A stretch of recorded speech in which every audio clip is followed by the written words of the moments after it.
Hello everyone and welcome back to Let's Play Megaman Rock Force. In the last part we took out our last normal Robot Masters and started off the 8 Fusion Masters. And now we're heading after Powerman, which... There's a joke to be made there, I think, about a Marvel character. But I don't remember it off the top of my head. Either way, let's go over Powerman's bio. A cocky new robot, Powerman was akin to Photon Man in that he was designed to provide power to other machines. However, Powerman had a unique delivery system, being able to wrap large quantities of energy in a spherical electromagnetic field. These energy spheres could then be inserted into compatible machines to serve as an energy source for several months. These fragile electromagnetic fields could easily be knocked out of phase by additional electromagnetic energy, so Powerman lived a delicate existence. Though he always did precisely what he was asked, compliance was often preceded by a quip or snarky remark towards his superior. Oh, so a Marvel character.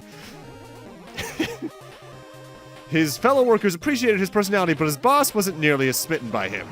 Just a few weeks into Powerman's career, his boss contacted the manufacturers and ordered a new IC chip, demanding that they cut the personality components this time. His first chip was destroyed, but his body was stolen before the new chip could be installed. That is depressing. Holy shit. This is probably the hardest out of the 4 stages I have here, just because there's a lot of jumps involving those parasite cages from Virusman stage, and you know how much I love those. And now I have to mix them with conveyor belts, though honestly, conveyor belts aren't that bad in this game. And you know what? I'm just going to take care of you on its own. This is a mistake. That's the right weapon I should use. Thank you, Beat. If there's anything I really do like... Why did I do that? That I like about this part of the game, though, it's that because you have every weapon, they actually do design the levels in such a way that they encourage experimentation with them. Compared to, say, Mega Man 3, where the Doc Robot stages, outside of 1 or 2 instances where you may have been required to use certain weapons, you could play just like any normal stage, and you wouldn't be any worse for wear, but you also wouldn't be any better if you tried. Mind you, Mega Man 3's weapon set wasn't exactly the greatest to begin with, but that's neither here nor there. Ah, I got... Oh, Jesus! I've done that every single playthrough of this game. I don't know if that's impressive at this point, or sad. Gonna lean towards sad. Oh, and now you see that there. This is what I was talking about earlier about my controls messing up. Right now, the game is holding down the left button when I am not pressing it at all. You might notice I'm currently in Pulse Stopper, but there's going to be a transition right now, and I'm currently not. I'm also 1 life lower. Things started getting bad, and it walked me all the way over to here because the directions reversed, and then I died by that med tool I killed. Probably the first time I've died to a med tool that's not in one stage in another fan game or in that one stage in Mega Man 4. Kinda sad. This section can be very dangerous here, though, because yeah, you have a lot of things that can knock you into bottomless pits, for one thing, but we also have to worry about these platforms over these lasers. These lasers are instant kill. I didn't think they were on my first playthrough until I ran out of spike immunities, because spike immunities are a bit deceptive in that they're not just for spikes. They'll save you from any instant death trap that's not a bottomless pit. And crushing, for that matter. If it's something you touch and you die, you'll be fine.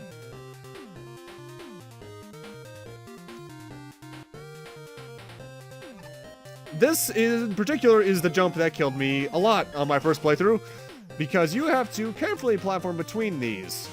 I make it look easy here because I know what I'm doing, but also the fact that I remembered to use Charade Clone in this playthrough, unlike my first one where I just completely forgot about it like a dumbass. Part of that is just due to a mentality I have where, due to playing Mega Man 6 so much, Mega Man 1, 2, and 3 so much, where weapons could be useful, but a lot of them either were or weren't, I used the Mega Buster a lot, and I'm just at times stuck in that mindset of only using the Mega Buster because... yeah. Like, the only time I think in a Mega Man game where it's completely fine to not use any special weapons, if those special weapons are good to begin with at least, is the boss rush stage because you want to save weapon energy. That's cool. Or if you're doing a buster only run. I think I really need to get better about experimenting more in a lot of Mega Man games when it comes to special weapons. Similarly, like in 03, I love that game to death, but I need to get better about actually using the EX skills during the boss fights, because I know that those can chain into combos and such due to how 03's boss invincibility system works and such. Goes on to the speed run of all that. That's something I really should try to learn at some point.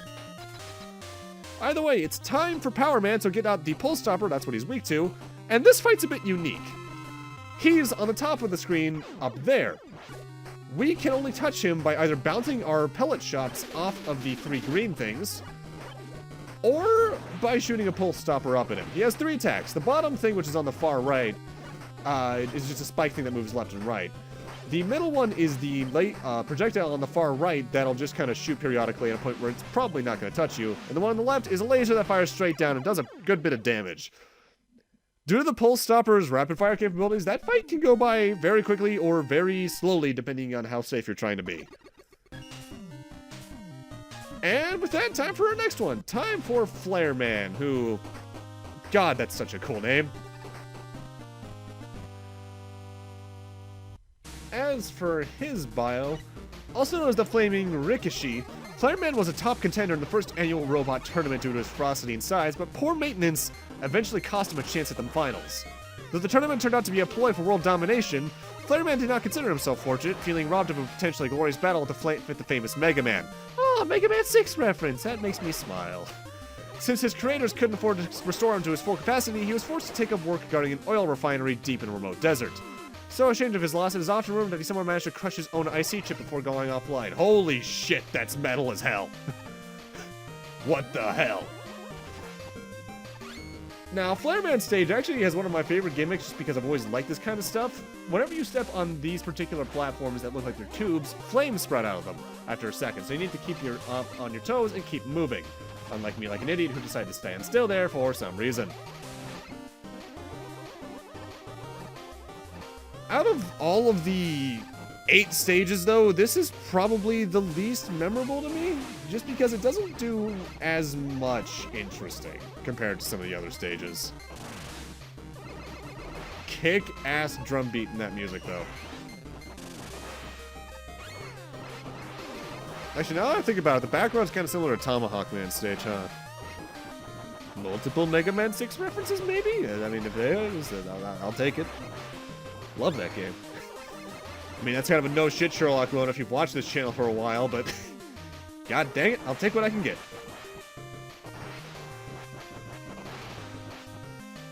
Beats, I wouldn't say he trivializes the game because his ammo does run out at a fair rate if you use him a lot.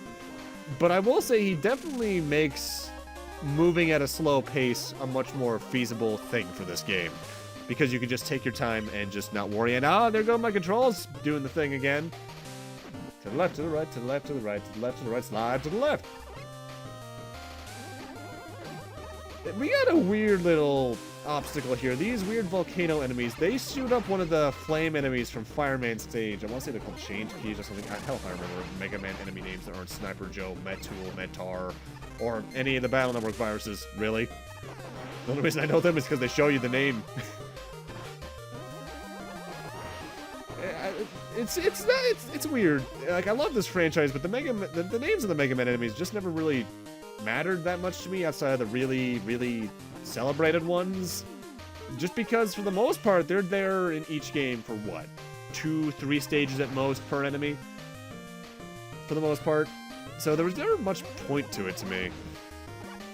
And even then, Sniper Joes get the addition of having several incarnations over the years between the Hammer Joes, the Chopper Joes that are in the helicopters, I think.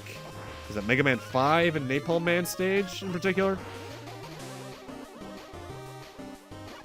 Whereas other franchises I love to death, like Zelda, I remember a lot of enemy names. Metroid, I can name quite a couple. Mega Man, not too much. Mind you, comparatively, I suppose, Mega Man has more enemies than any of those other ones potentially combined, given that Metroid tends to recycle some enemies as well, especially between sequels of a particular series. I'm looking at you, Prime Trilogy. So, Looking forward to Prime 4, though. Here's hoping we have more news about it by the time this comes out. I guess that is the one thing about the set of 4 Fusion Masters that you're seeing for right now is, since they're more so combinations of the gimmicks from prior stages, you know what to expect when you see something come. You're looking at new combinations of it, but you know how you're going to be able to approach new things. Even though I think I prefer these stages to play compared to the other 4 Fusion Master stages, they are admittedly more interesting. Either way, it's time for Flareman. He's weak to the Crypt Cloak, so get that out. And being a sumo wrestler type, he's going to be jumping around a lot and causing a lot of shockwaves. You can step doing direct shockwaves around him. He can send one directly at you, and you can send even some projectiles out in the air with you. Important thing to note, though, his red shockwave can be cancelled out by your very one. So, time your jumps well and use Crypt Cloak effectively, and you should be just fine. Also, I just realized I haven't gone over the Rock Force weaknesses of the previous few bosses. Terrorman was weak to Nightman. Powerman was weak to Tornado Man. Flareman, I think, is weak to Nitro Man. And the final of this set of 4 Fusion Masters is weak to Bomb Man. Time for Plagueman, who, despite obviously having some inspiration based off of Virusman, I think is the easier stage. With that said, as you can tell by the name Plague, you're still going to be encountering that virus status element, so watch out for that. In particular, the rats carry ticks that have it. You know, because bubonic plague.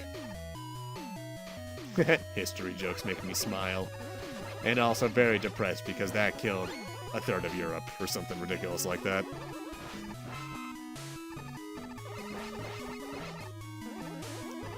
This stage is probably my least favorite. Or no, second least favorite, because Powerman stage out of this set of 4.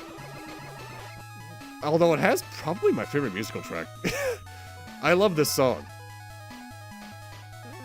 And it mostly just comes down to the fact that the status ailment is still present here in a greater amount than it was in the previous one. Because not only do you have the rats who carry it, you have the 2 virus enemies that carry it and such, and I don't mind control-altering gimmicks for a stage as long as they are smart about it. They were smart about this one, but I just don't think it feels off to me for some reason. I can't exactly explain it. It's kind of like, say, I think this happened in Mega Man 5 and Gravity Man stage, where when the gravity was reversed, it felt better. It's something like that. Or like with when gravity's reversed, your up becomes down and such. I feel like they could have at least done something more to explain it in-game beyond potentially getting hit by it. Also, hi Tornado Man, I'll take that free E-Tank that I probably don't need. Either way, time for Plagueman's bio. He led a miserable existence before his eventual demise. Great way to start. Designed to travel the world and filter wastewater with his mouth, he at least took solace in knowing that he provided an essential service for humanity. However, once clean water became more of an accessible resource, Plagueman was transferred to a waste treatment facility, where his contributions were largely made redundant by bigger, less intelligent machines. Forgotten about and mostly useless, Plagueman pressed forward with his duties, even when the severely toxic waste began corroding his joints. As time went on, he began to present his creators into the humans responsible for the constant influx of waste. Workers often swore they heard him muttering disgusting creatures when they walked nearby him. Eventually, he begged to be scrapped. I'll be real, I think out of all the bios, that one describes the least its weakness. Because Plagueman is weak to Phantom Fuse. Jumping a bit ahead of here, but that's what his weakness is. Yeah, oh god, that jump makes me nervous. I know I have spike protection, but spikes have always made me nervous, and I honestly kind of prefer it that way because there's just something off about when spikes don't kill you in one shot in the Mega Man game, you know?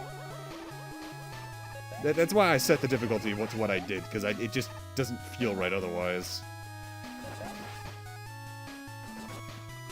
Using Virus Shield, we can get down here and actually get an extra life free of charge, and you know what? I'll take that for one use of that special weapon. This is probably also the shortest of these stages so far, I gotta admit, which, you know what? I prefer a stage to be short and sweet than long and drawn out. Virusman is a bit of an oddball. They mentioned his corroding joints, and that's actually a part of this fight because his arms can fall off and become parts of attacks. They can jump down and start shooting off the various virus bits. He can vomit on you, and the arms can just jump around the field for a little bit too. There's one attack he does where he jumps up in the air, but I forget what it does because he seldom gets a chance to do it in my experiences. Also, god damn it, 1 hit point left, really? Just my luck. Either way, Plagueman, probably the easiest boss fight out of the 4 I have here, barring Powerman. But with them all gone, they fuse once again into the final Robot Master that we're going to be facing, Deathman. But we're not done yet. With that, I'm going to need to end this off here. Thank you guys for watching, and in part 5, we're going to be traveling back in time a little bit to right after I took out the 8th Robot Master. But this time, the 8th Robot Master I'm going to take out is Shockman rather than Fuseman, so that we can have our second set of Fusion Masters show up. See you guys then.